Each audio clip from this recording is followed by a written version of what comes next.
Bom, boa tarde a todos. Cumprimento o Clóvis e o Fred. Eu queria pegar 5 ou 10 minutos da minha fala e para falar sobre esse documento aqui, tá?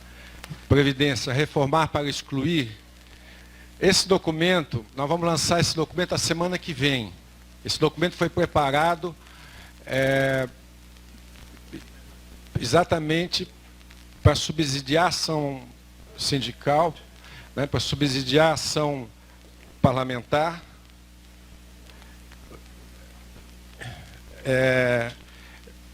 apresentando argumentos contrários a essa reforma.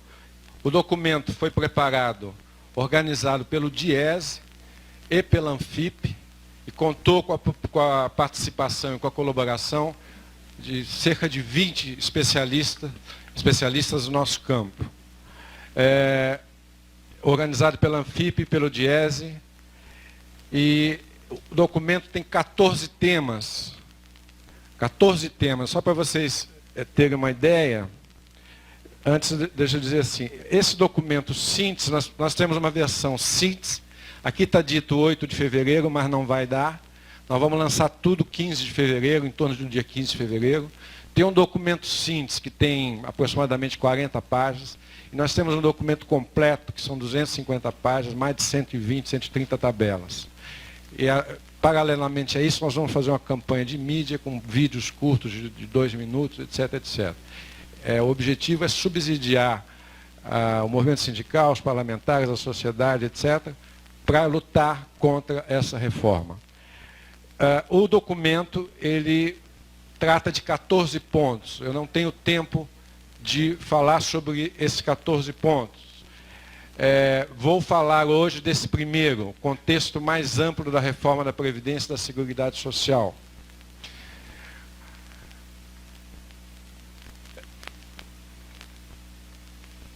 Os 3 próximos, o item 2, tópico 2, o tópico 3 e o tópico 4, são premissas questionáveis. Nós procuramos premissas questionáveis que justificam essa reforma.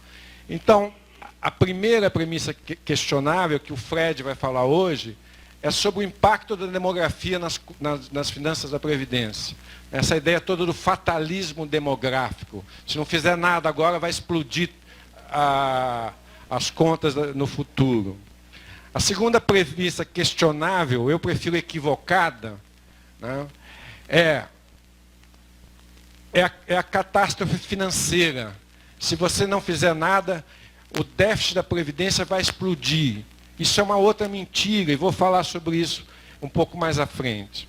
O quarto item, que completa essa série de premissas equivocadas para justificar a reforma, por exemplo, a ideia de que o Brasil é o único país do mundo que não exige idade mínima. Não é verdade. Depois, se vocês quiserem, nós podemos conversar aqui depois, mas de qualquer maneira está amplamente detalhado no documento. O Brasil é o único país que não exige idade mínima. Não é verdade. As regras, as pessoas se aposentam precocemente. Não é verdade. Terceiro, as aposentadorias no Brasil são generosas. Não é verdade. Tá certo? Está absolutamente explicado. Uma vez feito, contextualizado a reforma nesse contexto mais amplo das políticas de austeridade, etc., e feito o contraponto a essas premissas que são absolutamente questionáveis, nós analisamos a reforma, a PEC 287. Né? Então, há uma análise detalhada da PEC 287, quais são as suas consequências, etc, etc, etc. Né?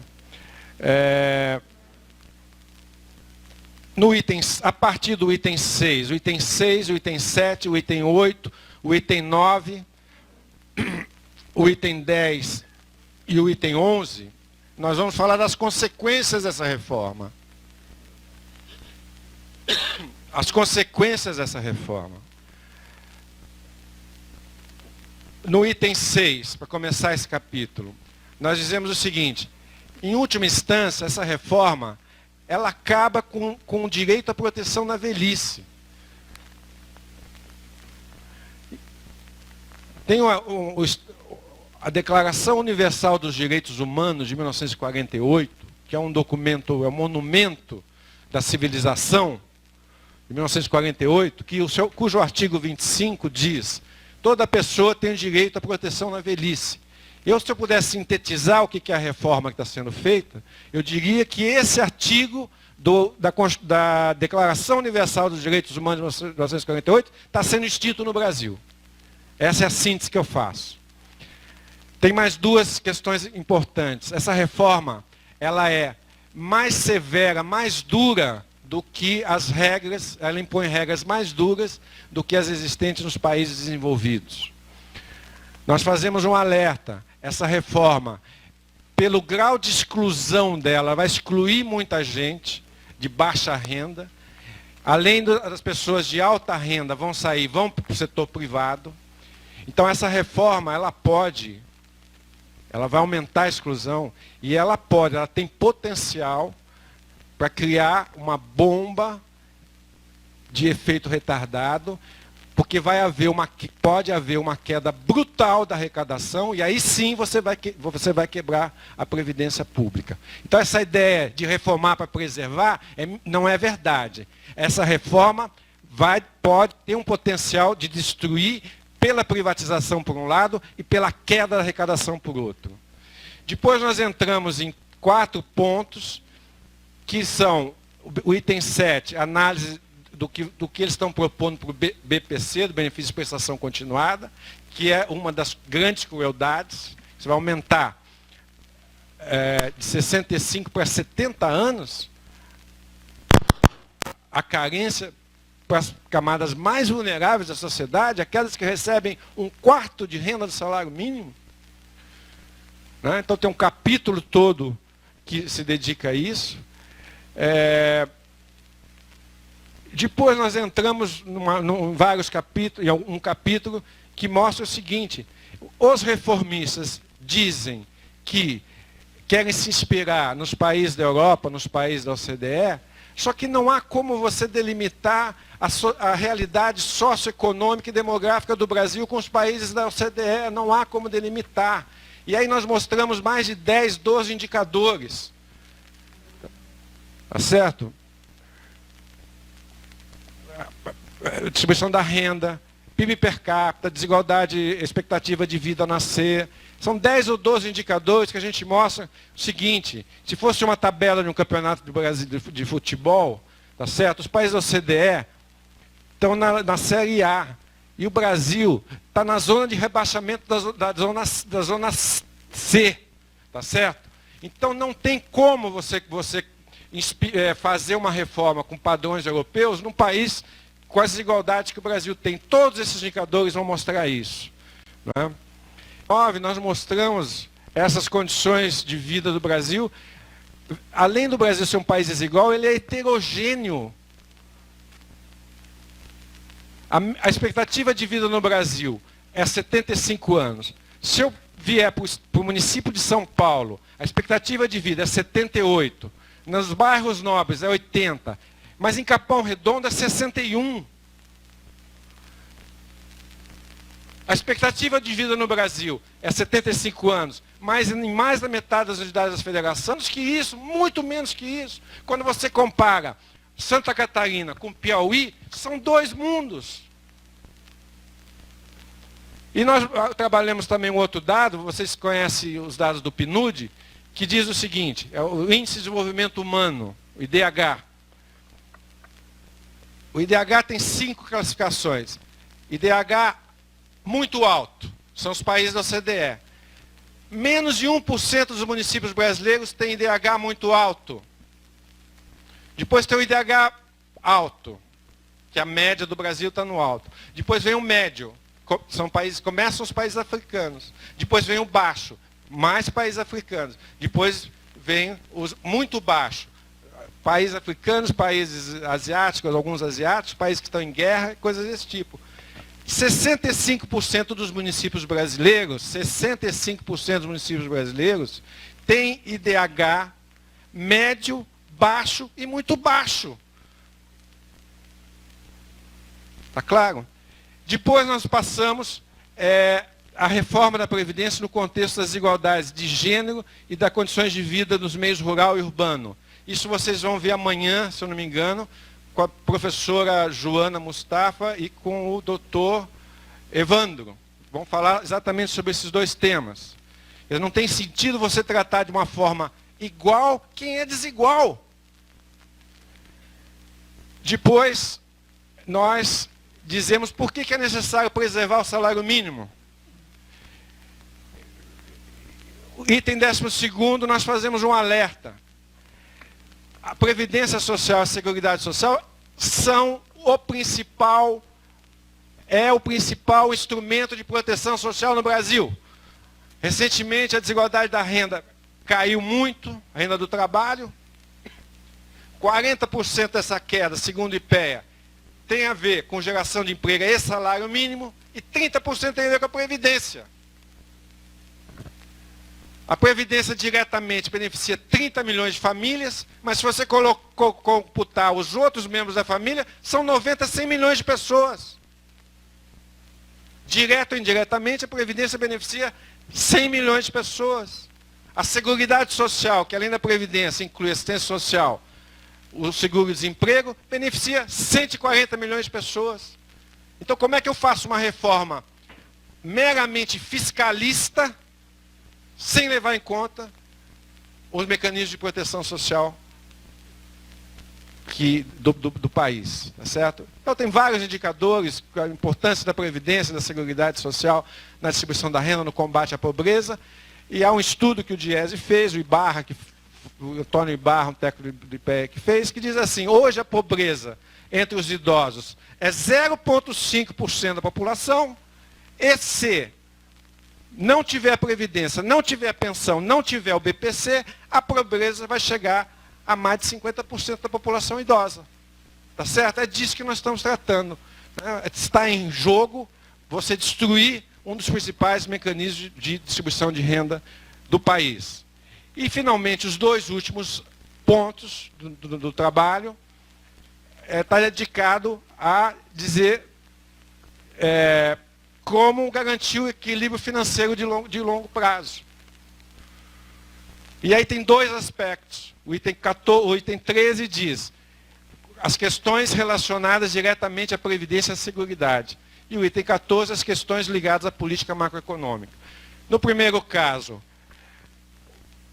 a ideia geral, eu não tenho tempo para falar em detalhe, a ideia geral é como garantir a equilíbrio financeiro de longo prazo, questões internas, a Seguridade e a Previdência. O que nós dizemos? Não precisa aumentar imposto. Basta simplesmente que a Constituição da República seja cumprida nos seus artigos 194 e 195. É só isso. Isso que nunca aconteceu desde 1989. Como é que eu posso falar num déficit de 85 bilhões em 2015, se nesse ano a contribuição sobre o lucro e a contribuição sobre o faturamento arrecadaram juntas 310 bilhões. E essas duas são fontes de receitas da Seguridade Social, e a Previdência faz parte da Seguridade Social, pelo que diz a Constituição de 88. Como que eu vou falar de déficit de 85, se nenhum centavo desses 320 bilhões foi utilizado para financiar esse suposto déficit? Está claro? Há também uma série de medidas ligadas à fiscalização, controle interno, dívida ativa, etc. E, finalmente, no último ponto, nós vamos falar sobre como garantir o equilíbrio no longo prazo, ligados à política econômica, porque é o seguinte: quando você isola a Previdência, diz a Previdência é o problema, você deixa de desconsiderar uma série de coisas. A Previdência não é só a Previdência. Por exemplo, o que é sustentável com uma queda de PIB de 3,8% em 2015 e 3,5% em 2016? O que é sustentável? A Previdência é sustentável? Só a Previdência? Ou será que os governos estaduais também não vão quebrar? Ou será que os governos municipais também não vão quebrar? Está claro? Quer dizer, uma questão central é que quando eu vou fazer um ajuste, eu não posso pensar só na despesa, eu tenho que pensar na receita.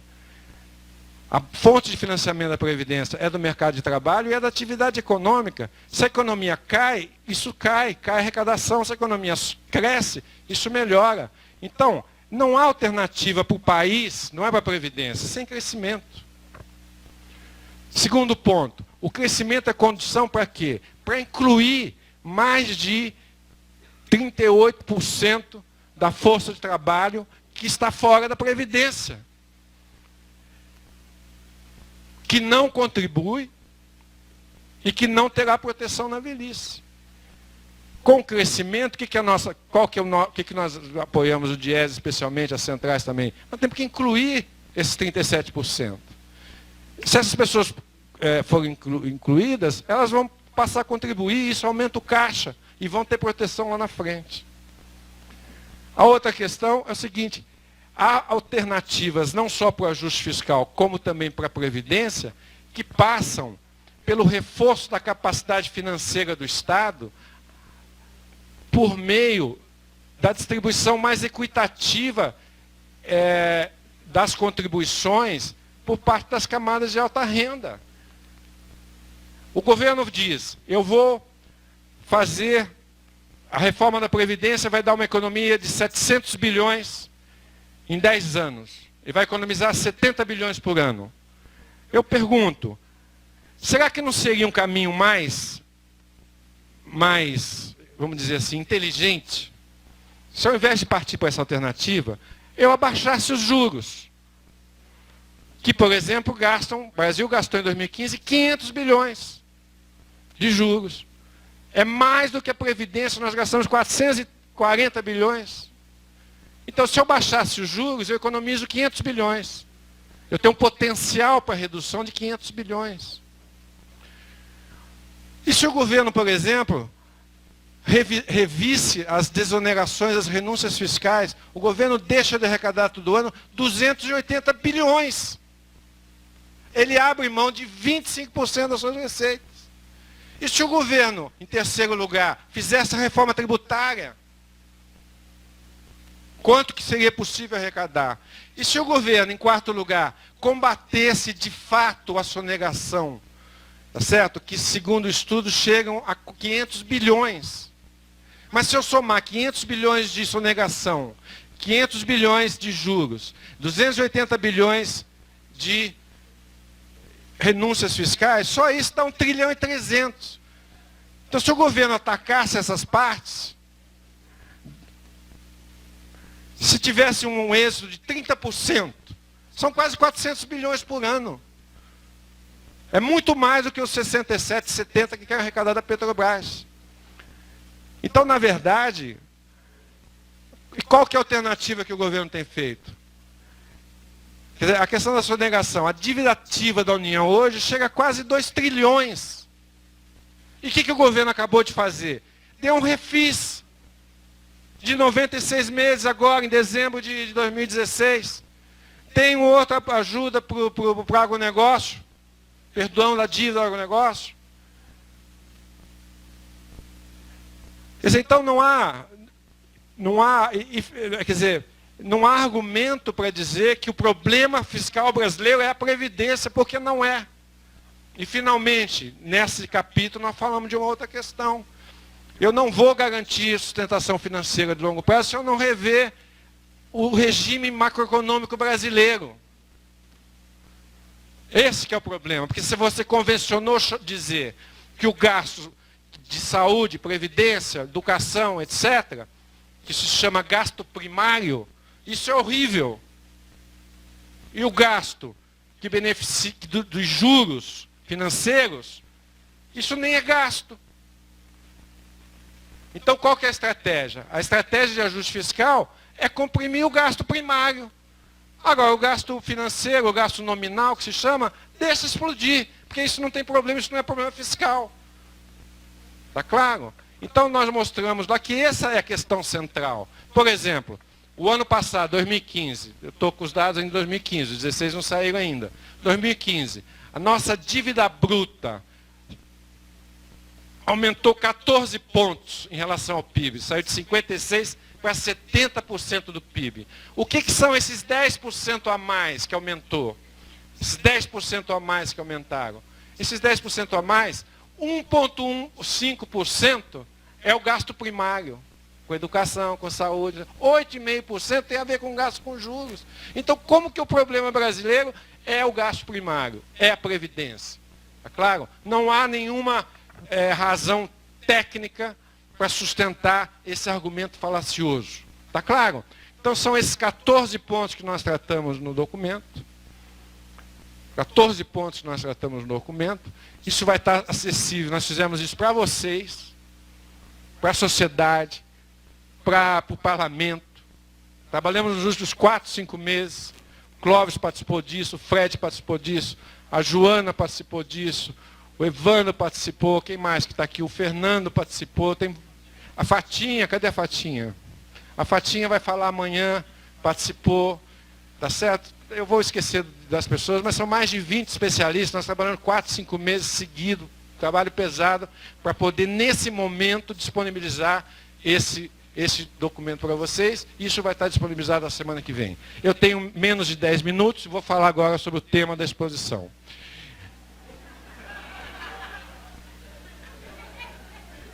Só 10 minutos? É muito simples o tema da minha exposição. Qual o contexto, o contexto e motivação da reforma da Previdência? O contexto da reforma é o primeiro capítulo desse nosso documento. O contexto da reforma são essas políticas de austeridade econômica, que foram implantadas na Europa, que produziu os desastres que vocês já viram. Tá certo? Hoje, até Banco Mundial, Fundo Monetário Internacional, que apoiaram isso há 10 anos atrás, hoje estão fazendo a autocrítica disso. E nós aqui estamos aprofundando essas reformas. O objetivo último dessas reformas é abaixar o salário, aumentar os lucros. Esse é o objetivo último. Eu não tenho tempo para falar sobre isso, mas esse é o objetivo último. Tá claro? Eu digo para vocês que o único propósito desse tipo de política econômica é colocar a inflação dentro da meta, a qualquer custo. É o único projeto nacional que esse pessoal tem, é colocar a inflação dentro da meta, a qualquer custo. E qual que é a melhor maneira de fazer isso? É com recessão, porque a recessão leva o desemprego para as alturas. Em 2 anos, nós estamos perdendo mais de 10 anos de geração de emprego. A taxa de desemprego está voltando ao que era há 12 anos atrás. Mas quando eu faço isso, o que acontece?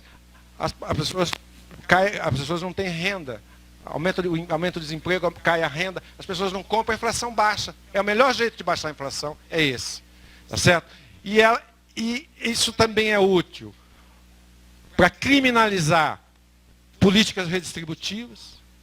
Tá certo? E está sendo útil para alterar a Constituição de 88. Essa que a reforma da Previdência vai ter que ser pensada na mesma perspectiva do teto de gastos, né, dessa emenda constitucional que passou, que coloca um teto de gastos durante 20 anos, só para as despesas primárias, não para as despesas financeiras.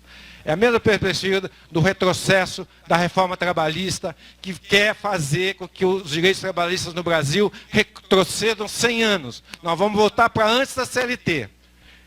E também a mesma perspectiva da reforma tributária que vem pela frente. Está claro? Então há um processo todo de dizer o seguinte: como a questão fiscal se agrava por conta da recessão, não tem alternativa, a não ser o quê? A não ser rever o Estado Social de 1988. Então o que está em jogo hoje no Brasil não é um ajuste fiscal. O que está em jogo hoje no Brasil é uma mudança de um modelo de sociedade. Tá certo? Essas elites brasileiras jamais aceitaram a Constituição de 88. Jamais, porque foi a primeira vez em 500 anos de história que nós tivemos um embrião de uma cidadania social minimamente em fase de construção. Isso é inaceitável para o capitalismo brasileiro, que é predatório e é absolutamente precário. Então, hoje, o que nós estamos assistindo é fazer com que o capitalismo brasileiro volte ao seu rumo que ele sempre esteve, desde o pau-brasil em 1500. Tá certo? Aqui é um lugar para você vir, explorar e ir embora. Tá claro? Então, é disso que nós estamos falando. Tá certo? Esse é o contexto mais amplo da reforma. E nessa perspectiva, o golpe parlamentar que ocorreu é uma oportunidade. É uma oportunidade para um programa desse tipo não passa no crivo popular. Tá claro? Eles têm até 2018 para terminar esse serviço que estão fazendo. E não estão fazendo só no Estado Social. Estão fazendo também na macroeconomia, na reforma do Estado, privatização, acabando com o BNDES, acabando com os bancos públicos, etc. O que está em jogo no Brasil hoje é a implantação de um projeto ultraliberal no ponto de vista econômico e do ponto de vista social, coisa que tentam fazer há mais de 30 anos e nunca conseguiram, inclusive sendo derrotado nas últimas eleições. Esse é o contexto mais amplo. Bom, agora nós temos 40 minutos. Eu pediria a todos que tenham questões a serem respondidas aqui pelo Fred, pelo Eduardo, que encaminhem aí por escrito. Acho que temos aí a Patrícia, aqui o Fernando, que poderão receber aí os papéis com as perguntas. Já temos... Nós vamos fazer da seguinte maneira, nós vamos receber aqui as perguntas por escrito e respondida a gente passa a fazer uma fase de intervenções abertas. Frederico aqui já recebeu uma pergunta. Já pode ler e responder? Vamos lá, pessoal, é a hora de tirar dúvida.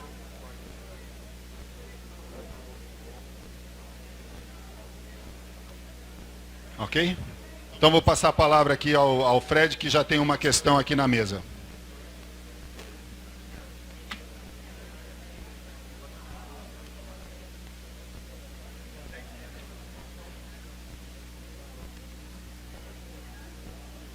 Olha, a pessoa fez mais um comentário do que propriamente uma pergunta, mas ela toca num ponto muito importante, né? Ela fala mais ou menos o seguinte: Frederico, nós estamos envelhecendo mais porque nós lutamos para viver, nós lutamos para conquistar. Enquanto os jovens hoje lutam para morrer através das drogas, das motos, etc. E nós estamos recebendo as aposentadorias enquanto os jovens não querem trabalhar ou não podem trabalhar. E quando não têm oportunidade. Por isso nós temos culpa de estarmos vivendo mais? Olha, o fato de... esse é um outro aspecto importante na discussão demográfica, né? Fica parecendo que o envelhecimento populacional é algo negativo, né? Algo que só traz problema. Na verdade não é, né? Na verdade não é. O fato de as pessoas estarem vivendo mais, ou seja, de a mortalidade ter caído, é um fato positivo e é fruto das nossas conquistas, das nossas lutas, né? As condições alimentares melhoraram, as condições de saúde melhoraram, a educação melhorou, né? Pessoas foram incluídas na sociedade. Então, o fato de os indivíduos estarem vivendo mais é um fato claramente positivo, né? É um valor conquistado pela população brasileira e é algo que a gente deve ver como positivo. O fato de estar nascendo menos pessoas, aí já é mais difícil a gente valorar se é positivo ou se é negativo, né? O fato de estar nascendo menos, os casais estarem tendo menos filhos, é difícil saber se é bom, se é ruim, se é melhor ter 2 ou se é melhor ter 1, né? Mas, de qualquer jeito, é positivo o fato de as pessoas estarem vivendo mais, né? E ela é fruto de conquistas da humanidade e da luta dos trabalhadores e das trabalhadoras, sem dúvida nenhuma. Agora, nesse momento, parte dessas nossas conquistas estão sendo colocadas em xeque e vai ser necessário, então, um novo ânimo de luta para manter o que conquistamos e podermos avançar ainda mais. Ok, aqui tem mais 3 perguntas, uma que não está dirigida a nenhum dos palestrantes, então vou fazer a eles dois e uma para cada um deles. Então a primeira pergunta, que vale para os dois responderem, é a seguinte: esses jovens que não acham que vão conseguir se aposentar pela Previdência Pública, são um mercado potencial para a Previdência Privada. Qual é o tamanho dele, né, desse grupo de jovens? Ou do mercado potencial, né? Para o Fanhani, no contexto de aprovação da Emenda Constitucional 95, antiga PEC 241 e 55, qual o papel que uma reforma tributária teria, uma vez que definido que o crescimento das despesas primárias já está limitado por essa emenda, como uma reforma tributária poderia ser convertida em ganhos sociais? E para o Fred, qual é a porcentagem de aposentados que ainda contribui trabalhando? O Betinho do Citiplesp. É isso? Ok. Então vou passar para o Fanhani primeiro, que o Fred já usou a palavra agora.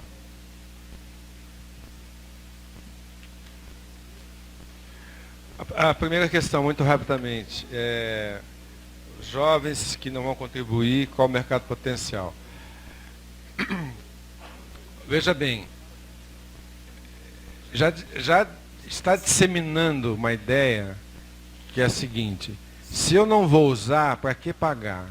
Eu já vi isso em vários lugares. É certo? Tem até exemplos próximos de mim que falam assim: bom, eu estou com 45 anos, contribuir durante X até 69 não vai dar, vou parar. Pessoas próximas, queridas. Tá certo? Outra questão. Para o jovem ter aposentadoria aos 65 anos plena, ele tem que entrar no mercado de trabalho com 16 anos. E trabalhar quase meio século com carteira assinada. Meio século, 49 anos. Com carteira assinada sem nunca ter parado ininterruptamente. Quer dizer, então as pessoas não são idiotas, elas sabem que elas não vão conseguir. Então realmente isso, eu acho, é um fato importante, é provável, é possível, há um potencial de, além das pessoas que já estão excluídas, outras vão ser por conta da terceirização, da reforma trabalhista, e outros que poderiam entrar não entrarão. Isso significa o quê? Uma queda brutal na receita. Isso significa uma ameaça potencial de quebra do sistema público. Além dos mais ricos, dos melhores, que têm uma melhor renda relativa, que vão para o setor privado. Tá certo? Então essa questão está colocada. Então a ideia de reformar agora para preservar o futuro é mentira. Essa reforma é para quebrar já. Tá certo? É disso que nós estamos falando. Tá claro? Então esse é um ponto importante. Eu não tenho dúvida que o objetivo implícito, oculto, é a privatização. Isso vai se dar muito fortemente na previdência do setor público dos pequenos municípios brasileiros. Não é à toa que o secretário de Previdência Social só recebe banqueiro. Tá certo? Por quê? Tem um mercado potencial aí que está em jogo. Tá claro? E talvez seja esse o objetivo implícito da reforma. Né? Os pequenos municípios, que são a maioria dos municípios, ou até municípios médios, não precisam ter um plano público de previdência complementar. Pode fazer um plano privado com qualquer banco privado que existe agora, e outros fundos que certamente vão ter interesse de vir para cá, que é um mercado extraordinário. Então, essa é mais ou menos a ideia que está colocada aí. Eu acho que, eu não sei dizer qual que é o mercado potencial, mas eu acho que, olha, é muita gente que não vai contribuir mais para a Previdência. A outra questão é a reforma tributária. A reforma tributária, do meu ponto de vista, é mais uma peça desse projeto ultraliberal que está sendo implantado a toque de caixa. Em 2017 vai ser o grande momento para se fazer isso, né? Do qual a reforma, a PEC do teto já foi, a ampliação da desvinculação da DRU de 20% para 30% é outra peça disso, praticamente você acaba com a vinculação de recursos para a área social, a reforma trabalhista é outra, a reforma da Previdência é outra, e a reforma tributária, do meu ponto de vista, é outra. Porque qual que é o objetivo da reforma tributária? Distribuir renda? Não. Ninguém vai mexer com a distribuição da renda. A reforma tributária que vão recolocar, aliás, são os mesmos que formularam isso, infelizmente, dentro dos governos, eram quadros dos governos do Partido dos Trabalhadores, mas são as mesmas pessoas que formularam a PEC 233. O que eu tenho lido é a PEC 233. O que é a PEC 233 de 88? Ela não mexe na questão da justiça tributária. Nós, no CESIT, em 2008, escrevemos uma carta social do trabalho sobre isso. Várias pessoas escreveram, o Guilherme Delgado, o Vilazo Salvador, o Amir Cair, todo mundo. É a mesma proposta que eles estão fazendo hoje. O que é? Não mexe na questão da distribuição da renda, que é a questão mais importante que deveriam fazer, tá certo? Simplifica o sistema de imposto, ok, tem que simplificar mesmo. Como é que você faz simplificação? Você acaba com a contribuição, com todas as fontes, contribuição sobre o lucro, contribuição COFINS, PIS/PASEP, acaba com tudo isso e cria um imposto só, imposto de valor adicionado. Tá certo? É bacana isso, não é? Não vai simplificar? Vai. Não é bom? É bom. Mas eu pergunto, esse IVA vai ter alguma vinculação constitucional de recursos para a Seguridade Social? Zero.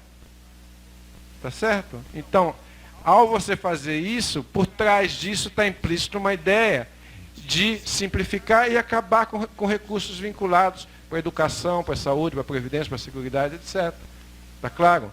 Então aí realmente a Previdência vai dar déficit. Aí vai ter déficit, porque não vai ter nenhuma fonte constitucional vinculada a ela. Tá claro? É isso que está colocado e é isso que vai acontecer o ano que vem, se nós não fizermos nada. É reforma da Previdência, reforma trabalhista e reforma tributária. Eles têm 2017 para implantar o ultraliberalismo no Brasil. Tá claro? Essa que é a questão que está colocada para esse ano. E esse nós temos que ficar muito ligados nisso. Obrigado. Fred.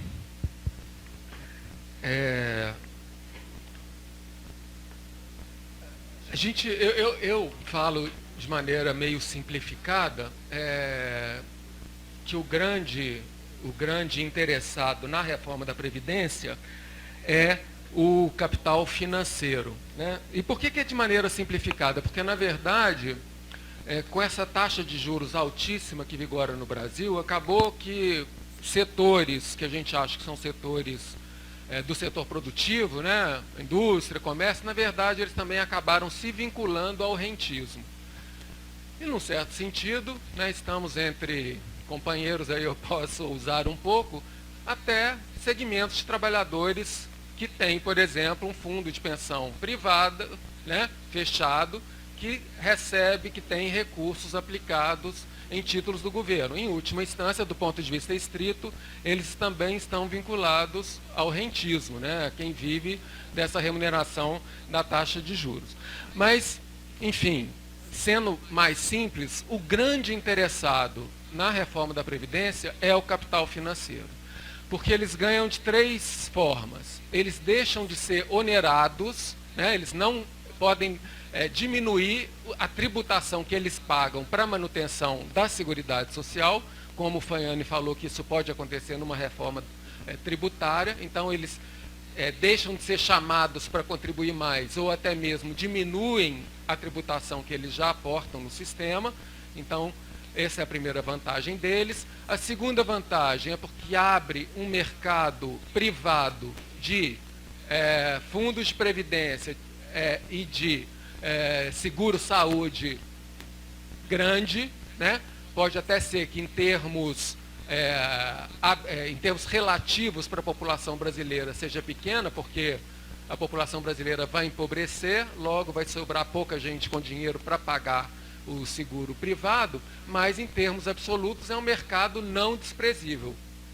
ainda que percentualmente é baixo, em números é um valor expressivo para esse setor. Então, eles deixam de ser onerado, abrem o mercado para a previdência privada e para o seguro-saúde privado, né?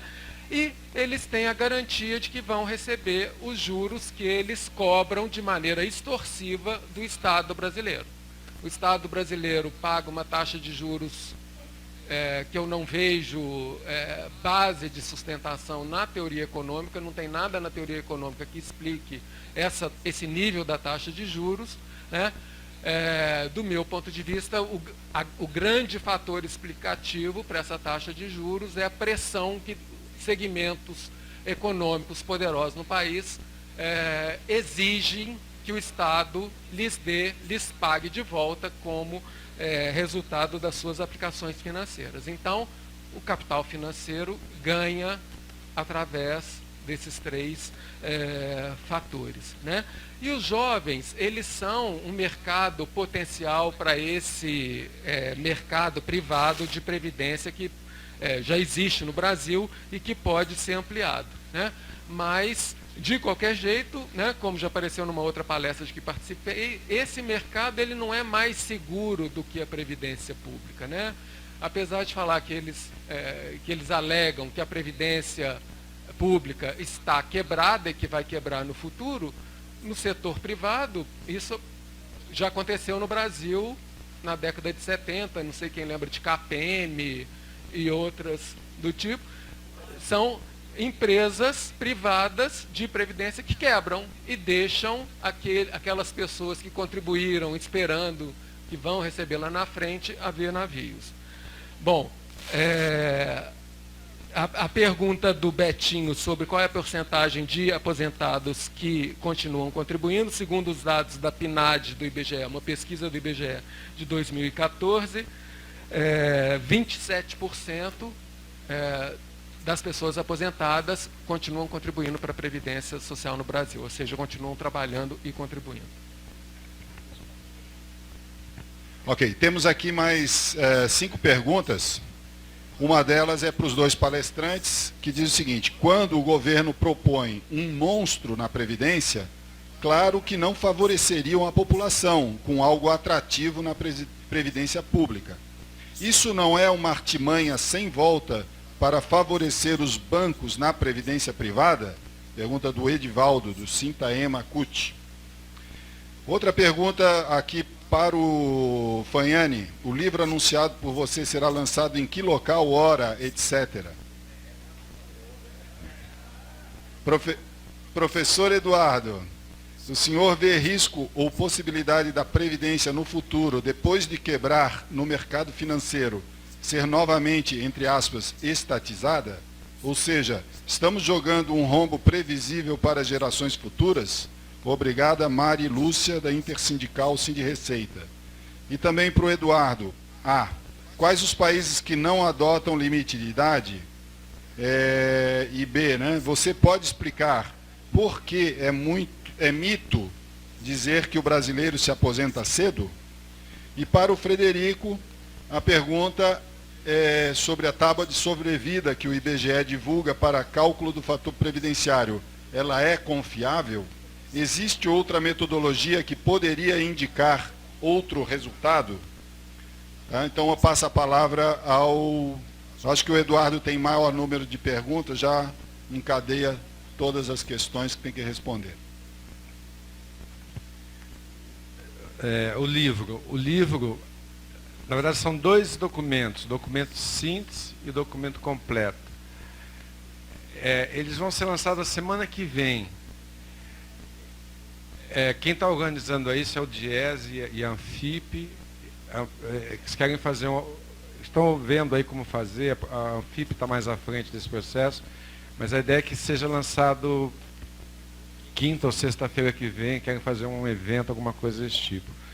De qualquer maneira, vai ter uma versão impressa desses 2 documentos e vai ter uma impressão digital, tá certo? Então, a versão digital, eu acredito que o Diese, a Anfip, né, e a plataforma política social que eu coordeno, que participou desse processo, nós podemos disponibilizar até sexta-feira esses 2 links, tá certo? Então, até sexta-feira que vem, acredito que esteja no site do DIES, da Anfip, da plataforma, a versão digital, tá? E depois vai ter um primeiro lançamento, ainda nessa semana, eu acredito, da versão impressa, tá? E depois, acho que o DIES e a Anfip devem, começo de março, né, Clóvis, fazer um mega lançamento em vários lugares, inclusive acredito que 23, estou recebendo informação agora, vai ter o lançamento em São Paulo. E talvez, acho que tem que fazer alguma coisa no Congresso Nacional, um ato grande, mas enfim. Fazer muito barulho, porque acho que esse documento ele dá muitos subsídios para esse debate. Se eu acho que vai quebrar e depois estatizar novamente, não sei.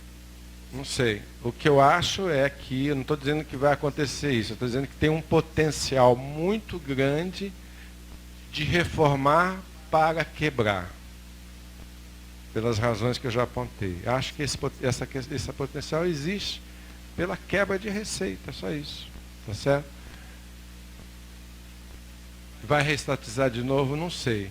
O Chile privatizou a Previdência há 35 anos atrás, tá certo? E faz uma luta enorme para fazer uma nova Constituição e reestatizar tudo. É uma luta, tá certo? O fato é que a proteção social da Previdência Social chilena não deixa muita gente à margem, né? A questão do limite, se a presidência no Brasil, as pessoas, o mito de que aposenta cedo. Então, esse tem 3 mitos. O mito é que o Brasil, eles estão interligados. O mito é que o Brasil é o único país do mundo, eles dizem, o Brasil é um dos 4 países do mundo que não impõe idade mínima para aposentadoria. Meu Deus do céu, se alguém leu a emenda constitucional número 20, que faz a reforma da Previdência do Fernando Henrique, artigo 201, se eu não me engano, estabelece 2 tipos de aposentadoria. Aposentadoria por idade e aposentadoria por tempo de contribuição. Qual que era a ideia em 98? Fazer o que estão fazendo agora. A ideia era, para você se aposentar, você tem que ter 65 anos de idade homem, 60 mulher e 35 anos de contribuição. Era o que eles queriam fazer em 1998. Fizeram isso para o setor público. Mas na hora do INSS, o que os congressistas em 98 fizeram? Falaram, não dá. Aí racharam, falaram, vamos fazer o seguinte, vamos fazer 2 tipos de aposentadoria. Aposentadoria por idade, aos 65 anos homens, 60 mulher, mais 15 anos de contribuição. Ou aposentadoria por tempo de contribuição, que, entre aspas, não exige idade, mas exige 35 anos de contribuição. E sobre esses 35 anos de contribuição tem um fator, tá certo? Então é uma mentira que o Brasil não tem idade mínima. Há quase 20 anos tem idade mínima. É a pós-verdade. A pós-verdade, você inventa uma verdade. Não interessa que na Constituição tem a emenda constitucional número 20, artigo 201, não interessa. Você cria uma verdade. Tá certo? E você divulga essa verdade. E a pós-verdade vale de acordo com a tua capacidade de difundir isso. E a difusão é proporcional ao ganho que você vai ter com ela. Tá claro? É disso que se trata. E eu quero lembrar para vocês que em 1998, 65 anos de idade e 60 anos de idade não era aplicado sequer muitos países da OCDE. Tá certo? Na França, até hoje é 62 anos. Na Itália era 62 anos, 63 anos. Então, há mais de 20 anos atrás, nós impusemos idade mínima superior aos países da OCDE. Tá certo? Eles só foram aumentar as idades agora, depois da crise de 2008. Aí você vai ter da crise internacional de 2008. Aí sim você vai ter um movimento de reformas. E o que eles fazem? Estabelece 65 anos e 35 anos de contribuição. Para quê? Para aposentadoria plena. Nós estamos estabelecendo 65 e 49. Porque para você ter uma aposentadoria parcial nos países da OCDE, você pode ter 60 anos de idade, 59 anos de idade. Você pode ter, são 5, 6 anos a menos. Para você ter uma aposentadoria parcial nos países da OCDE, não é a integral, você não precisa, em alguns países você não precisa nem contribuir. É só você ter tempo de residência, você tem 10 anos de residência, 10 anos de filiação, 10 anos de contribuição. Então, o que fizeram em 98 e estão fazendo agora são regras mais duras do que aquelas que eram praticadas na OCDE em 1998 e que são praticadas hoje. Está claro? A ideia, como é que eu vou dizer que o brasileiro se aposenta cedo? Se aposenta prematuramente. Porque o que eles fazem? Fazem uma média, não tem um truque. Você faz uma média. Você soma homem, mulher, rural, urbano, tempo de idade, tempo de contribuição, faz uma média e dá um valor de 59 anos. 59 anos, quando a média da OCDE é 65. A média para aposentadoria integral. Só que quando você pega, vamos pegar uma coisa, só mais um dado. A aposentadoria por idade existe desde 98, e se você somar aposentadoria por idade por tempo de contribuição, quase 70% são aposentadoria por idade. Não só existe há mais de 20 anos, como 2/3 são essa aposentadoria que são maiores. Tá claro? Agora eu pergunto, homem urbano, qual que é a idade média do homem urbano por idade? A idade média, o homem exige 65, a mulher 60. A idade média é 63 anos. É 63 anos. A do rural é 58. Por quê? Porque o homem é 60 e a mulher é 55. Mas é normal que seja assim. O rural não pode ter a mesma regra do urbano. Tá certo? Então, uma média urbana de 63 anos, você acha que isso é precoce? Aonde? É maior do que a França, hoje. Tá certo? Então, são esses mitos aí que a gente vive há anos fazendo, enfim. Acho que são essas 3 questões. Palavra final? Já vamos pedir aqui ao Eduardo que faça as considerações finais. Nós estamos aqui 10 minutos, nós queremos começar o próximo debate.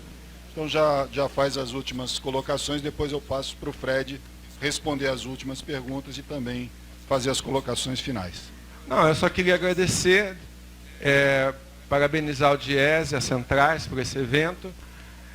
Queria dizer que nós, estou vendo aqui a Joana, a Fátima, o Fred, o Clóvis, o Clemente estava ali agora há pouco, enfim, todas as pessoas que participaram, são mais de 20 especialistas. Nós fizemos um esforço extraordinário para que esse documento estivesse pronto até o dia 15 de fevereiro. A gente quer que isso esteja pronto até o dia 15 de fevereiro, porque a partir de março vai começar uma guerra.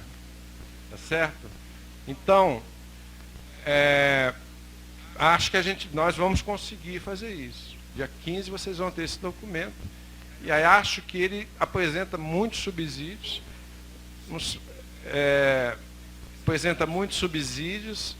É uma guerra que vai começar, e aí acho que as centrais têm um papel importante. Eu acho que a luta, além da pressão em Brasília, você tem que descentralizar essa luta. Essa região aqui no interior de São Paulo, quem que é o deputado federal? É o fulano de tal. É lá que tem que fazer a marcação. Tá certo? É lá. Tá claro? Então, acho que Você tem que chamar o sujeito lá no final de semana e falar, escuta, vamos conversar aqui sobre a Previdência, tal, uma audiência pública, etc. Porque se você não pressionar lá, em Brasília tem um monte de polícia, guarda, tanque, cachorro, bomba, tá certo? Mas é lá que ele vai pedir o voto o ano que vem. Então, eu acho que vocês têm instrumentos para servir como multiplicador nas várias localidades que vocês atuam, etc., e fazer essa pressão. Eu acho que vai ser uma guerra. Eu termino dizendo o seguinte, por que eu me mobilizei tanto para fazer esse trabalho? Porque, por uma razão muito simples, tá certo? Eu, há 2 anos atrás, participei de vários eventos com esses mesmos colegas aqui no Diese. 2 anos atrás, nós discutimos o seguinte, olha, avançamos nesses últimos anos do ponto de vista da distribuição da renda, da inclusão, do combate à pobreza, avançando. Mas é suficiente? Não.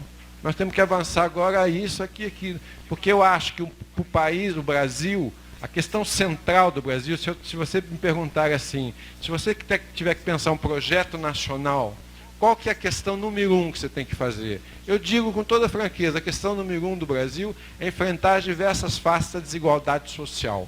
Tá certo? Que não é só a desigualdade da renda, é a desigualdade do acesso à saúde, educação, saneamento, habitação, transporte público, etc. A desigualdade de gênero, desigualdade racial, é a desigualdade. Tá certo? Então, o país que eu penso e tinha muita crença, muita convicção que nós caminhávamos nesse sentido, era um país que daqui a 30, 40 anos, né, nós enfrentássemos essas faces dessa crônica de desigualdade social. Então, esse é o país que eu quero. Agora, qual a questão que eu coloco para vocês é o seguinte, qual o país que esses reformistas estão projetando para 2050? A questão de fundo que nós temos que pensar na reforma da Previdência é essa. Qual o país que nós queremos? E que país está sendo projetado? Vocês não veem velhos pedindo esmola na rua hoje. Mas vai ter. Está claro? O que está acontecendo hoje, termino aqui, Clóvis, dizendo o seguinte, o Brasil é um país da tragédia anunciada. A crise prisional é só um exemplo. Isso está dito há mais de 20 anos que ia ter essa crise prisional.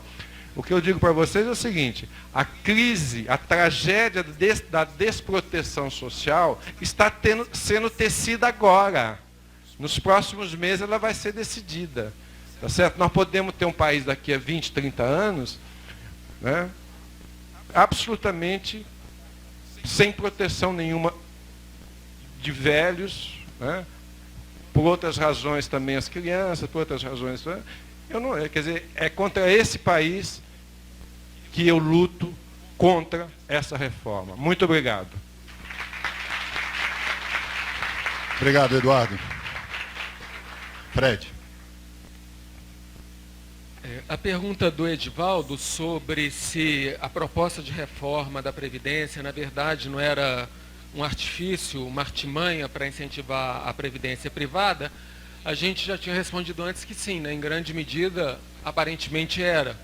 E a gente tem 2 grandes sinalizações, uma que já foi dita hoje de manhã aqui, que era a agenda do secretário da Previdência do Ministério da Fazenda, antes da remessa da proposta para o Congresso, que mostra a quantidade de entidades da Previdência privada, de seguradoras, bancos e associações, que ele recebeu e possivelmente ajudou a construir a proposta que o governo acabou enviando para o Congresso Nacional. E o outro sinal é que, de fato, a previdência privada nos bancos, com dados divulgados pelos bancos, já aumentaram no final do ano passado. Ou seja, as pessoas estão buscando mais o seguro privado previdenciário. Bom, a outra pergunta é sobre a tábua de vida, né, ou tábua de sobrevida do IBGE e como é que ela é calculada. Bom, se ela é confiável e se tem outra metodologia, né? Olha, o IBGE, já há bastante tempo, é uma entidade plenamente confiável, né? Eu confio nas informações do IBGE, né? O que a gente pode eventualmente discutir é se a população que ela pega para calcular a tábua, ela de fato reflete a população típica do INSS, né? Dos filiados à Previdência Pública do regime geral, né? Provavelmente não é, né?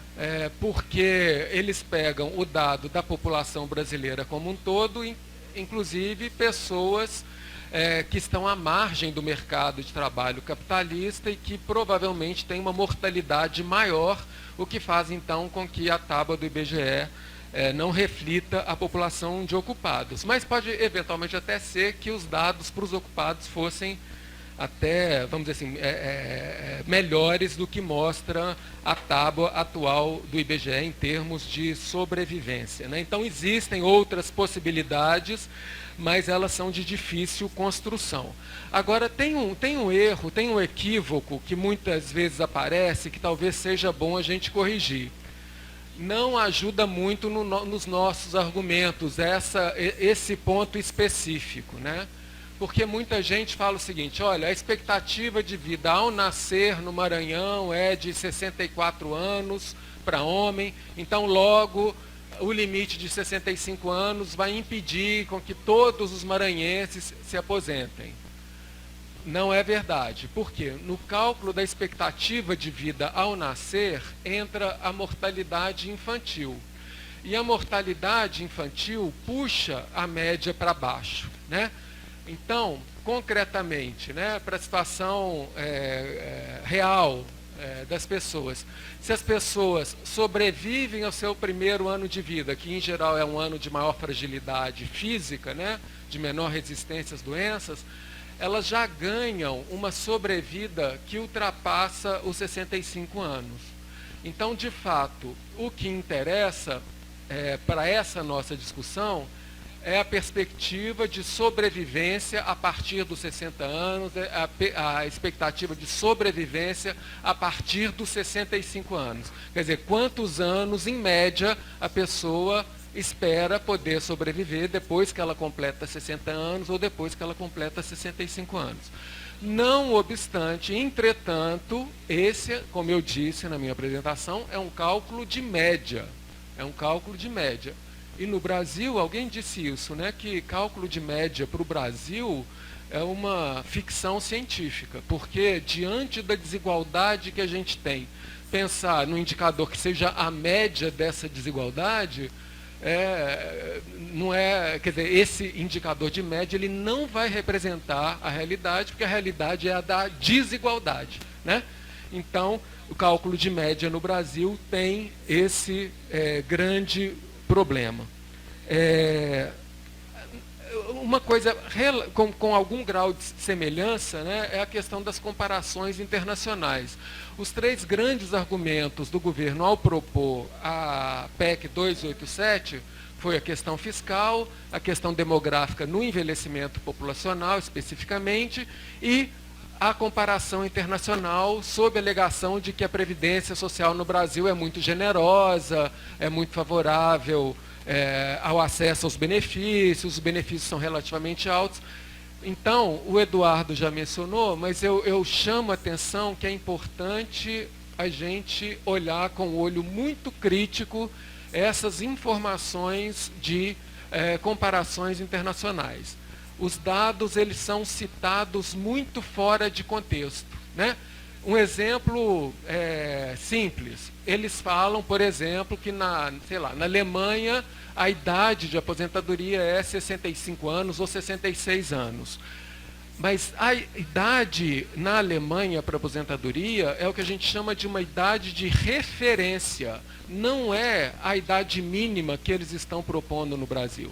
Porque no Brasil, pela proposta deles, ou você tem 65 anos e se aposenta, 65 anos ou mais e se aposenta, ou você tem menos de 65 anos e não se aposenta. Então é tudo ou nada. Você só se aposenta se você tiver pelo menos 65 anos. Na Alemanha, é uma idade de referência. Lá é 66 anos como idade de referência para ter o benefício integral. Você pode se aposentar antes, mas aí você vai ter um desconto na sua aposentadoria. Então, são critérios diferentes que eles utilizam para falar que está colocando o Brasil no mesmo patamar das regras internacionais, né? Bom, as minhas palavras finais, né? Teve um dos pontos aqui do meu roteirinho de fala que eu não mencionei, né? Um dos pontos era, então, envelhecimento populacional não interessa? Interessa e muito, né? Interessa, inclusive, porque as lideranças sindicais estão se tornando mais velhas. Interessa porque as categorias de trabalhadores e de trabalhadoras de vocês estão se tornando mais velhas. Interessa porque as políticas públicas elas têm que ser ajustadas para esse envelhecimento populacional. O conjunto das políticas públicas, saúde, educação, assistência, previdência, todas têm que ser ajustadas para esse novo padrão etário da população brasileira. E, claro, interessa particularmente a Previdência e a Seguridade Social.